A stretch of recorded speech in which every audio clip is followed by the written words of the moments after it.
Keelekümblus on õppevorm, mille tegevustik rikastab last, annab tavaõpetusele lisaks kakskeelsuse. Tallinna Vindi lasteaed liitus keelekümblusprogrammiga 2003. aastal. Vanematel on võimalik liituda varase täieliku keelekümblusprogrammiga, kui laps on saanud 5-aastaseks. Lapsed, keda filmis näete, on keelekümblusrühmas olnud 4 kuud. 5. eluaastani saatis laste kõiki tegevusi vene keel, laste emakeel. Keelekümblusrühmas suhtleb õpetaja lastega terve päeva jooksul ainult eesti keeles, sihtkeeles. Turvaline õpikeskkond, mitmekesiselt esitatav keelematerjal ning harjumuspärased tegevused toetavad tavapärast õpitulemuste saavutamist ja eesti keele oskuse omandamist. Filmis näidatakse, milliseid keele omandamise võimalusi pakuvad korduvad igapäevatoimingud, rutiintegevused. Rutiintegevus on see, mida me iga päev teeme. Sellised rutiinsed, mis on lastele harjumuspärased, mis toimuvad iga päev. Näiteks hommikul söömine, käte pesemine, riietumine, magamaminek. Üheks rutiintegevuse osaks on ka hommikuring, mis kordub siis iga päev ja järjest päevast päeva. Et see rutiin on lapsele sellepärast hea, et ta nagu on harjunud sellega ja siis ta toetab teda. Igapäevased rutiinsed tegevused on hea võimalus keeleõppeks. Rutiinid seostuvad konkreetselt lapse ja tema tegevustega ja nii hakkab laps loomulikus õhkkonnas kiiremini kasutama teatud väljendid ja fraase.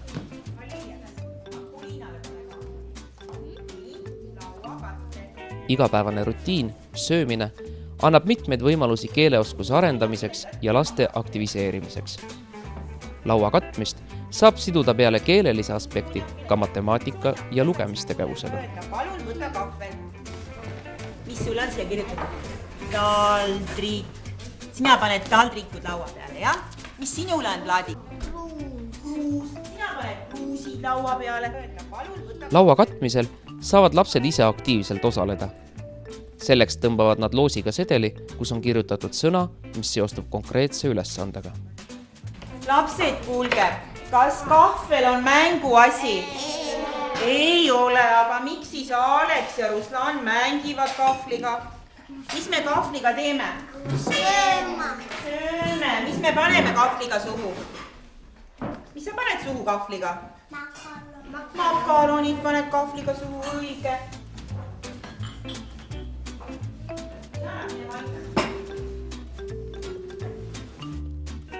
Söömise alustamiseks loevad lapsed lühikest luuletust. Rühmas on sisse seatud söögisalmide kotike, kuhu pannakse iga kuu uus salm, mis on juba selgeks saanud. Kui neid on kogenenud mitu, võtab korrapidaja kotist ühe salmi ja ütleb, mida selle söögikorra ajal loetakse. Avan. Sinna ansan toitu, vahe juba enne toitu, hambad teevad hoidsan töö, kui ma oma makkav söön. Ja söön ma täna makarone juustuga, aga mida sa jood, mis kruusi sees on? Kakao? Kohv, õige, joote kohvi ja sööte makarone juustuga. No ja mis toolik nüüd ütlema peab? Head isu. Head isu kõigile.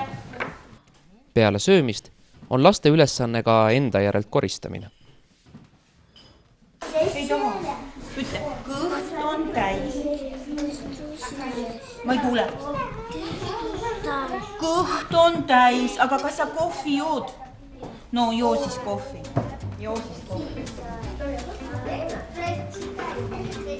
Nii.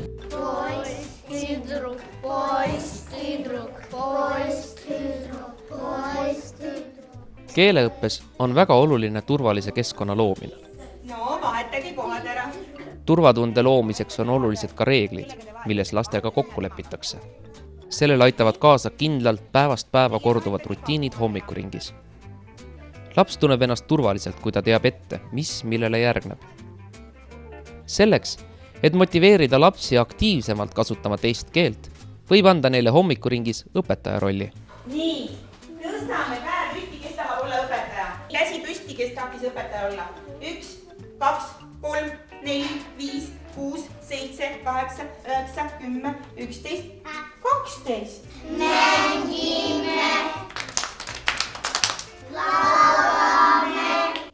Hommikuring algab tervituslauluga.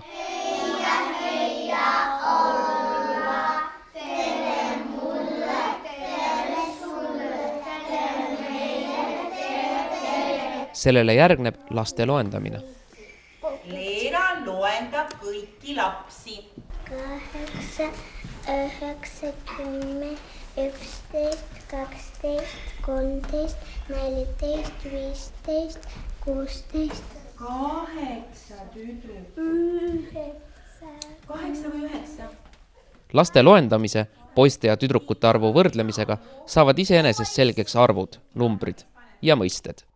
Rohkem, vähem, võrdselt. kes on täna meiega ja on täna meiega.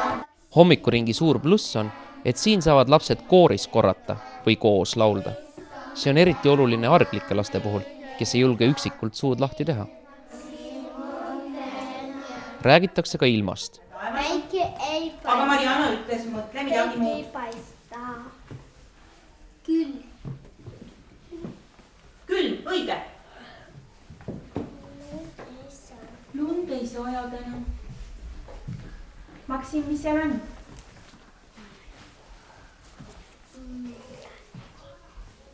Vihma ei saja. Vihma ei saja, talvel ei sajagi vihma. Külm on õues. Pakane tahad öelda, jah? Pakane. Ütle ka. Õues on pakane. Väga külm, siis on pakane. No Timur, mis ilm on õues? Kas lund on? Lund ei olegi õues. Kas on? Vähe või palju? Palju lund. Ütle suured hanged. Suured hanged. Ja Sonja, mis sina ütled? Mis sa ütled?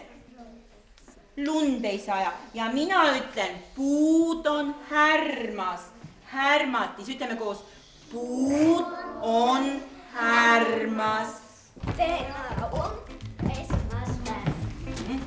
Täna vastu esmaspäev. Homme on teisipäev. Homme on teisipäev. Homme on teisipäev.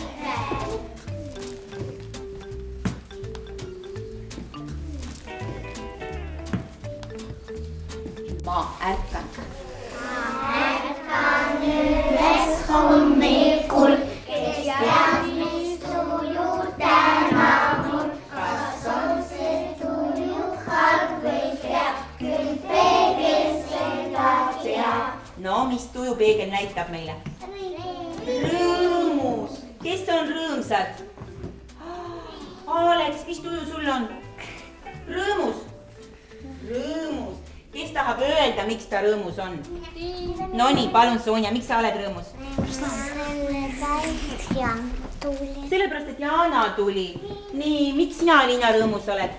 Sellepärast Nadine tuleb, Sonja tuleb ja Reena tuleb ja Palina tuleb ja Jana. Tuli palju sõpru.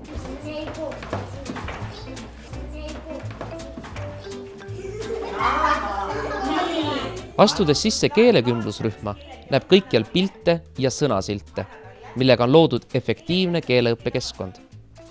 Materjal seintel ei ole ainult kaunistuseks. Kõik pildid ja sõnasildid on koos lastega seintele pandud.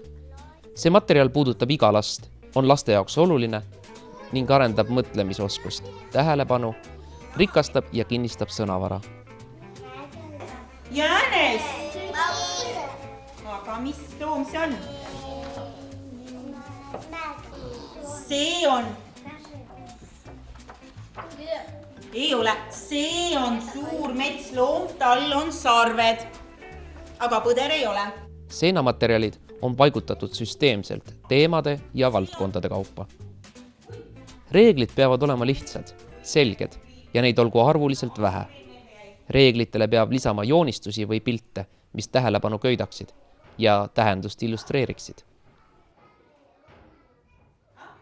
Selleks, et seinad hakkaksid rääkima ja lapsed oskaksid sealt informatsiooni ammutada, tuleb aktiivselt seda materjali kasutada. See on ka eeltöö edaspidistele teatmeteoste kasutamisele. Kui laps ei tea vastust või on unustanud mõne sõna, siis oskab ta seda otsida seinamaterjalide hulgast. Nime ei oska kirjutada.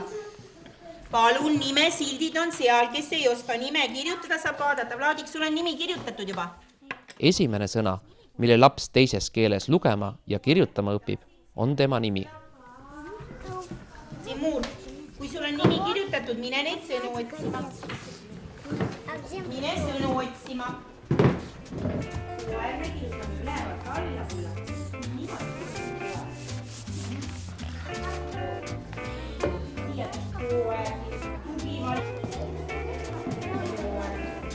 Nii, aga Poliina, tule edasi, sul on orav kirjutatud, tule vaata edasi, kus on koer, kass, nukk. Suur loom, kes talvel magab, kas sul tuli õigesti? Mis sul on siin? Karu, tubli Sonja, Sonjal on valmis. Nii, aga nukk, kus on mänguasjad seina peal? Kus meil on mänguasja pildid?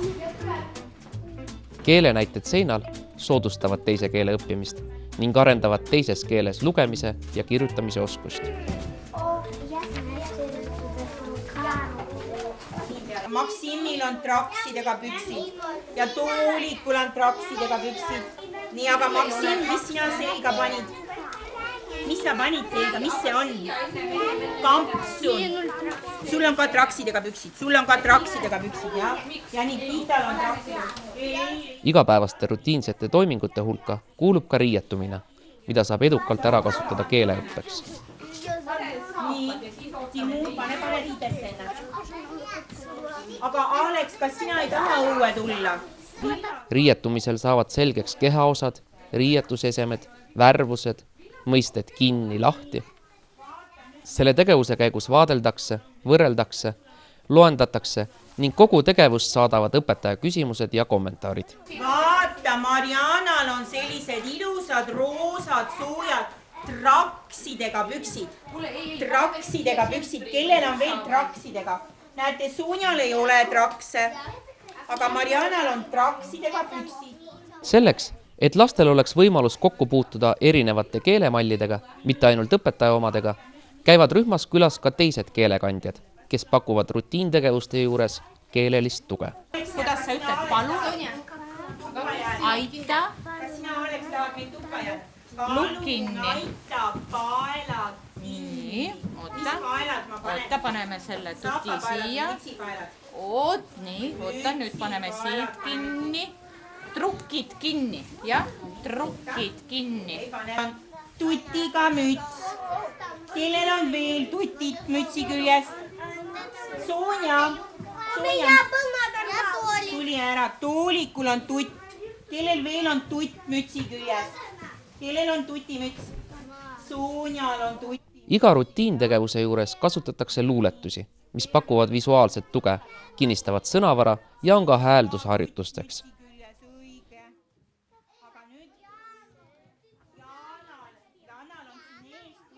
Parema arusaamise tagamiseks kasutatakse luuletuste õppimisel pilte, kus luuletus on ridade kaupa lahti joonistatud. Nii, poiss-tüdruk. Nii, vaata, mis see on, kes see on? Mis ta teeb? Maase on ise kingapaelad, aga kas me talvel saame kingadega õue minna?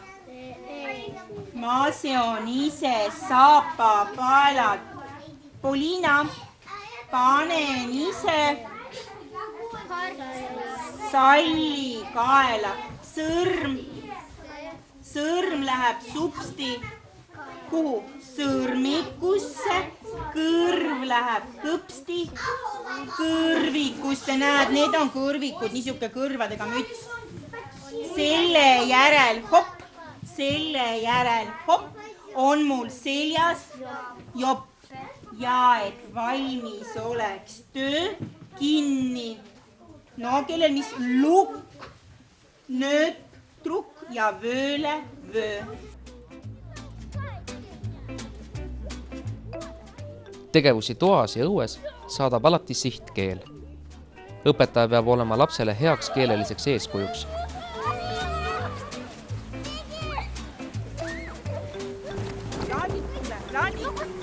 Sinnapoole, seal on lund vähem, te lähete hange, jääte kinni hange, lähme sinnapoole. Ja ei ole juhti. Keeleõppe alguses on täiesti loomulik, et suhtlemine toimub kahes keeles. Õpetaja suhtleb ainult sihtkeeles, aksepteerides laste emakeelseid vastuseid. Raske, poisid, kes aitab, raske on tal, aidake, võtta kinni keelgust, võtta ka. Esimeste kuude jooksul arenevad lastel keele vastuvõtmise oskused. Nad hakkavad üha rohkem aru saama, mida õpetaja neile ütleb, kuigi nad ise veel ei suuda end sihtkeeles väljendada. Õpetaja ülesanne on anda lausemalle ja julgustada lapsi sihtkeelt kasutama. Mis sa teed?